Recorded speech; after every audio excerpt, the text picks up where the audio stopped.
kasagaran gid nato duna gid tay paningkamot nga mutuo ang tao sa atong gisulti, munang butangan nato og panumpa or swear, munang dunay kanta nga I swear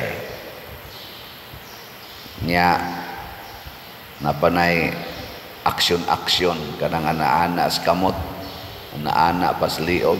No, lagi na patay ba ko ana.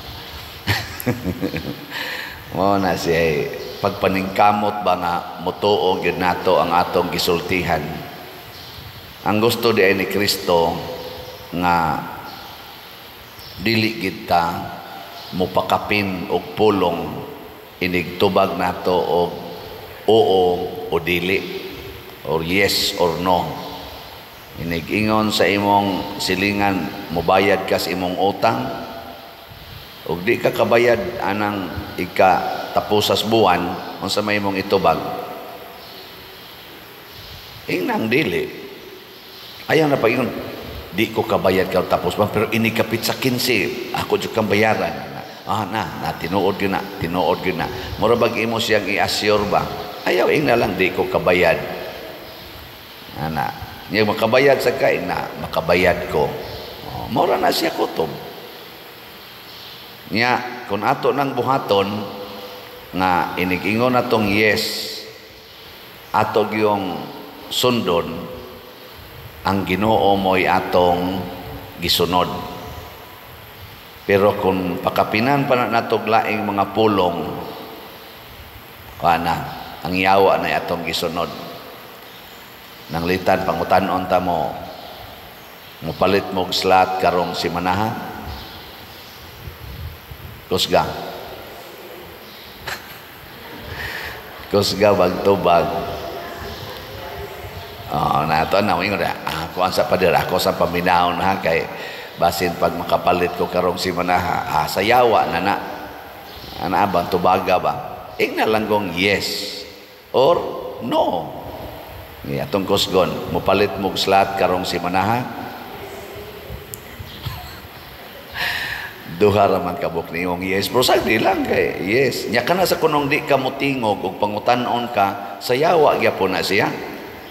Kay dili man na siya yes, di sa na siya no. Matud pa ni Hesus, yes or no gyud kay do na gani laing pulong ana or wa gyud pulong, iya gyapon na siya. Wa di man pwede nga silence means no or silence means yes. Nga akong usbog pangutana, sample-sample ani nga to. Mupalit mo slot karong simanaha. Ay lang mo kauwaw gingong no god pastilan gid ninyo. Bitaw. Parihara sa guna sa kanang inigkasal ba?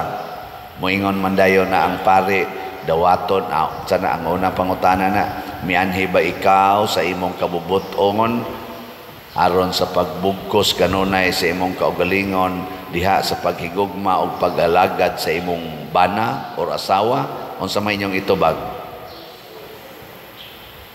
Oo, padre.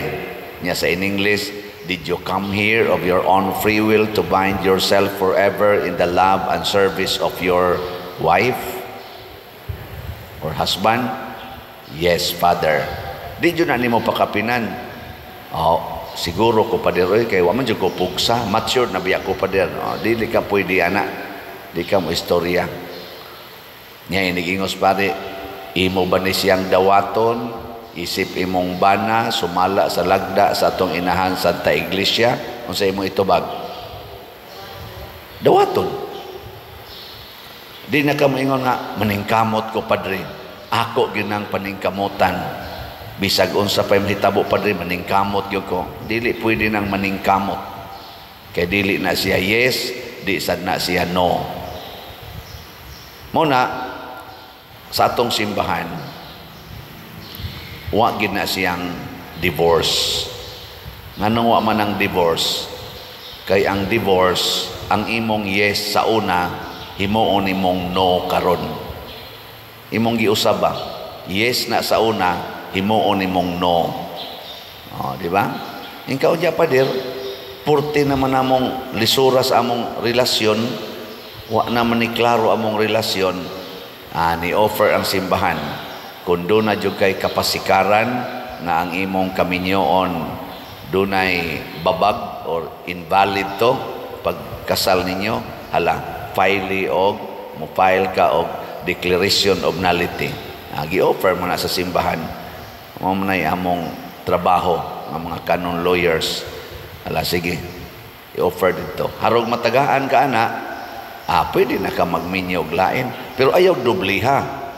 Wa pa mahuman tong imong declaration of nullity or wa kay declaration of nullity, ayaw pagminyo. Nga naman, di man pwedeng duhaon ang imong yes. Yes ka aning lakiha, nya yes ka aning lakiha, or yes ka aning babayhana, yes ka aning babayhana. Pwede din na. Nga dili, magpa-convert na lang taglaing relihiyon. Kana bang pwede ang tagupat kabuk asawa. Mo na ang uban mo biya sa pagkakatoliko, pero maayo din na. Ambot lang. Pero ang gustos Ginoo, stick to your answer. Kinsa dinhi ang mo stick yun sa iyang answer sa kaminyoon nga yes or no. Tasa nga mo. Nang di gyud ba mo usab-usab? Maayo. Daghan ang uban, wa mo pataas kamot. Kanus amo na siya mausab ang atong yes or no. Kon imo na tong biyaan ang gisulti nimo nga sa kasakit o sa kalipay. Kana bang masuko na kag dunay kasakit, magyaw-yaw na kag naay kasakit, imo nang giusab ang imong yes. Pero dili pa na siya final, partial nga pag-usab, kanang magyaw-yaw. Sa sigig yung yaw-yaw, magkaaway na, dunay possibility nga matotally gyud mausab ang imong yes, kanang magbuwag na. Mao na siya. So ayaw gyud og yaw-yaw. Inig kasakitan na gani ka, unsa may imong isulti? Sa kasakit, unsa na mo sa? Og sa kalipay. Ana.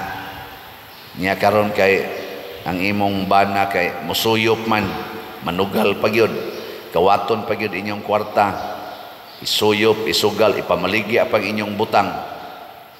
Unsa man magyaw-yaw ka dili? Isip asawa. Ayaw gyud yaw-yaw. Unsa may imong isulti? Sa kahamugaway o sa kapitos, or for richer or for poorer. Di apel ka po na diha. Kay mao man to'y imong gisulti dito simbahan. Nya karon kay kulataho naman ka,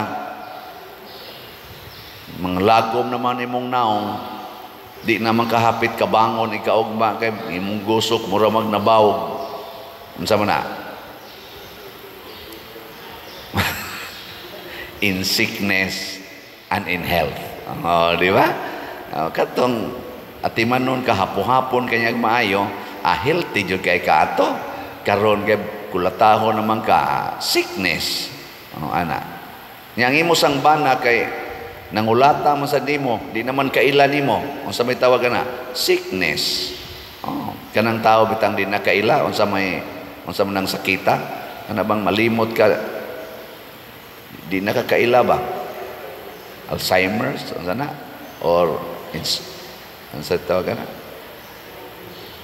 Alzheimer's o kanang kuan, amnesia. O na siya? Kanang di nakakainom doon, magkinsa ka, ana. Na amnesia ng imong bana, mo nang wa nakaila nimo.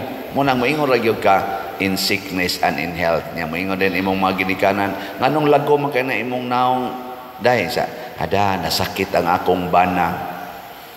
Diyan sa may sakit sa imong bana nga himsog mo kay naglawas, amnesia.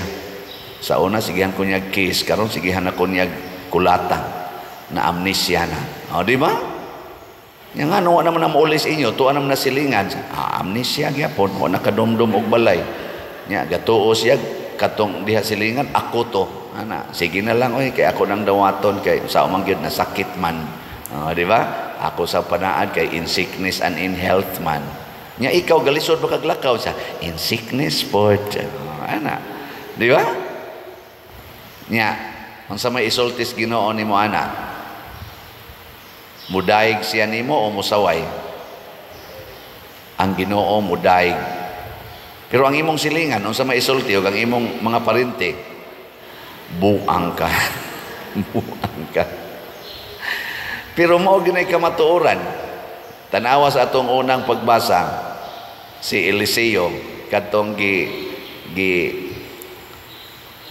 gidihugan ni Propeta Elias nga mo iyang successor. Tanawa sa iyang gibuhat ha?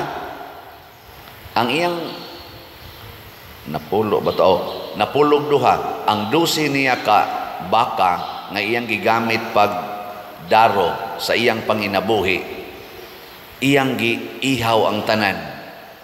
Nga ang iyang mga yugo ug ang daro iyang gisugnod aron pagluto sa 12 ka bukbaka. Nga ang karne nga naluto iyang gihatag sa mga katawhan, gipakaon niya. Unsa man ang buhata kung ang imong silingan tan-aw nimo ang iyang gibuhi nga iro or iring giihaw niya tanan. Unsa imong tawag niya? Orang iyang mga baboy iyang gipang-ihaw, igbabaligya ra ba unta to, giihaw niya tanan, nya iyang panghatag sa silingan. Unsa imong tawag ana niya? Nabuang. Unsa may nahuna-huna? Unsa nasud-sud nahuna? Nga kanang daro panginabuhi man gisugnod pag yung daro nabuang na oy. Insa nga naman musunod anang estranyo kanang ginganlag Elias. Musunod siya, nabuang na oy. Nabuang. Mao na siya ang musunod tas Ginoo nganlan tagbuang sa kalibutan. Ako pagbiya nako sa akong trabaho, ni-resign ko, officer na rabat ako didto. Unya buwag sa ko sa akong uyab kay magminyo. Doon nagipipilang ingon. Sakto pakas pangunahuna dong. Wa ka mabuang. Gikan kas imong pagkalisod sa una, mangarga, mamutos, mangga, sige gunaan ng uma, karon officer na ka anang dako kay bangko kanang landbank. Nya mo biya ka, wa ka mabuang. Nya musud ka ng seminaryo, way siguro. Na mo'y sweldo de inigsoon nako, wow oy. Nabuang naman tingali ka. Nya imo pag ginambuwagan imong uyab nga kagwapa ana, kaswerte nimo nga kay uyab ingon ana, buutan pa kayo. Asam ka kitag babae nga ingon ana, nabuang na tingali ka. Ana. Sunod lang jud ko sa Ginoo, murag buang. Biyaan pa nako akong pamilya nga si Papa paralyzed. Akong maguwang Pedro paralyzed. Nya ako mo'y breadwinner. Akong gibiyaan. Aparte yung buanga. Ingong gus Papa, anhing Papa nako. Unsa na malay, kinsa na malay mo pakaon na mo ani nga naa mamigasalig nimo. Ako din gingnas Papa, ingon man Ginoo pa nga siya ray mag-igo. God will provide. Ingon sa Papa, imo man ka ng desisyon nga nung mo question mamini mo ana. Pero tanawon ko sa ako mga silingan, uban, nabuang na ni Siano. Karon napari man gyud ko. Unsa may tan-aw ninyo ron aning pagkapari na ko ron? Nabuang o wa? Buang yapon. Ano man? Amot lang. Nagpakabuang para sa pagpamaligyang slat. Di ay ang atong pagsunod sa Ginoo mga igsoon mo na gitawag og wisdom, to know the will of God. Ang gigamit sa tao sa kalibutan normally is knowledge. Ang knowledge dili makakita unsay tuas unahan. Muna ang wisdom makakita magtuas unahan. Ang imo sang aksyon karon muigo sa imong nakita didto sa unahan. Unya kay di man na maapsan sa knowledge, moingon dayong knowledge nabuang. Panalitan, nagpuyo-puyo ka, wa kay kasal sa simbahan, civilly married ra ka. Knowledge imong hisgutan, secured na ka ana. Kay kung sa mahitabo sa imong bana, makaklaim, makakaimom ng bana. Or sa mahitabo sa imong asawa, na sa mga dawatonon, makaklaim ang legally. Secured na ka. Knowledge na. Pero ang wisdom nagsulti, sala na. Kay wahay sakramento sa simbahan. Sala. Makapaimpirno na. Inigkamatay nimo, maimpirno ka. That is wisdom. To know what is the will of God. Nya unsa may imong buhaton karon? Pwede nimong ingnon ang imong bana o ang imong asawa. Wa pa man tay kasaldong kay minyo man ka. Nya wala pa man sad mo ma-annulled atong inyong wa man mo ka declaration of nullity atong imong church marriage. Unsa ka magbuwag lang sa tagpuyo. Haron dili na ta makasa. Nya inigbuwag na tog puyo, mo desisyon ta karon total nakapanganak naman kita. Igo na nang salaa. Magbuwag tagpuyo, din ata magdog, niya mangumpisal ta. Niya mo desisyon ta nga uyab na lang ta. Niya ato ning i-work out ang atong kani-ganing marriage. Imong i-work out ang imong annulment. Kaya ako, libre man ko, pwede man ko magminyo nimo. Ikaw may dunay kaminyoon sa una. Hala, i-work out sa nang imong kaminyoon. Antuson tani.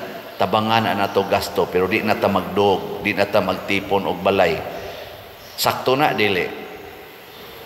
Sakto. Wala, limpyo na mo. Pero tanawon mo sa inyong silingan, nangayabag, nabuang naman tingali ning duha. Ano man ning wa naman ni magtipon og puyo. Nangabuang. Pero ang imo dayong gisunod ang wisdom na kung mamatay ta anytime, dili makaluwas ang civil marriage. Na kung mamatay ta anytime, dili makaluwas ang atong kwarta bisag unsa pa ni kadaghan. Dili makaluwas ang atong panagtipon aning dako kaing balay. Nga nindot kay taghigdaanan, nindot kay tagsakyanan, di ni makaluwas ini kamatay nato. That is wisdom. And God wants us to practice wisdom. Munang gitagaan ta niya ang maong gift of the Holy Spirit, wisdom. Ayaw pagsigigamit anang knowledge. Knowledge is useful, pero we need wisdom to know what will happen after here. Only wisdom can tell us what to do. Mauna ang mga santos nato, nganlan sa ni silag buang. Si Jesus ginganlan sa buang, ginganlan pagyawa. Gani gipatay siya kay nabuang. Sa ang mahal nga Birhen Maria, walang takasulti dinhi pero way record sa Bible, pero ginganlan sa tug buang. Tungod sa iyang wa gid siya gibuhat aron pagdipinsa sa iyang anak. Mura siya inahan nga way buot, buang, wa gid gibuhat. Ano? Kay naghilak raman siya. Kamo mga inahan dinhi, inyong anak kula taho siya silingan, wala damag dayon. Knowledge may gibuhat. Kiha dayon, knowledge man. Nya ato din ang daygon, kanay inahan, ipaglalaban gid ang anak. Pero ari ka magtan-aw ni Maria, igo rang nihila, wa gyud gibuhat, buang ng inahan. Di ba? Pero ang wisdom des Ginoo, ayaw gyud pakasala. Ayaw gyud pakasala. Gamay lang nimong sulti nga dautan, makasa na ka sa hunahuna, pulong og buhat. Mo gilikayan to ni Maria, pero mura siya buang tan-aon, pero sa matas Ginoo, he is a woman of wisdom. Munang gitawag si Mama Mary og seat of wisdom.